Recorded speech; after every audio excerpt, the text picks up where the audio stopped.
नाजरीन अस्सलाम वालेकुम। IND टुडे न्यूज़ में आपका खैर मकदम करते हैं। आइए देखते हैं ये तफसीलात।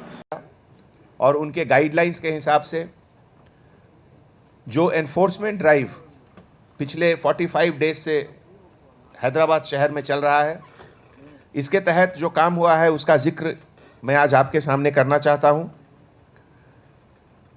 आर्म्स डिपॉजिट अभी तक हैदराबाद शहर में 4049 वेपन्स का डिपॉजिट हुआ है।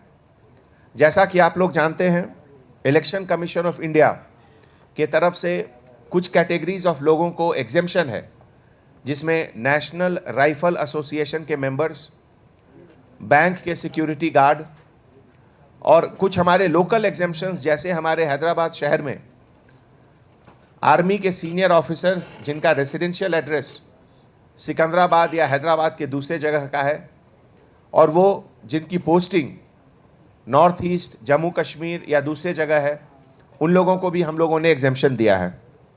जहाँ तक नॉन बेलेबल वारंट का सवाल है, तो अभी तक total 1793 non bailable warrant execute हुए हैं।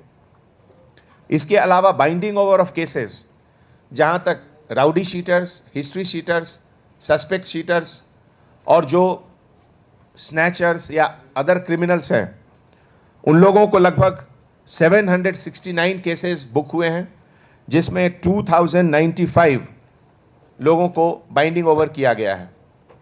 जहां तक कैश के सीजर का सवाल है, हैदराबाद शहर में अभी तक 8 करोड़ 76 लाख 780 रुपीज़ का कैश सीजर हुआ है।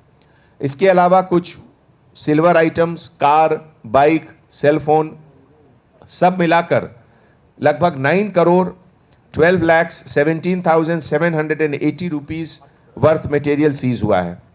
अगर आपने हमारे चैनल को सब्सक्राइब नहीं किया है तो आपको यहाँ सब्सक्राइब बटन दिख रहा है, उसे क्लिक करिए और सब्सक्राइब कीजिए और साथ ही साथ बेल आइकॉन को भी क्लिक करिएगा, जिससे कि आपको ताज़ा अपडेट मिलते रहें।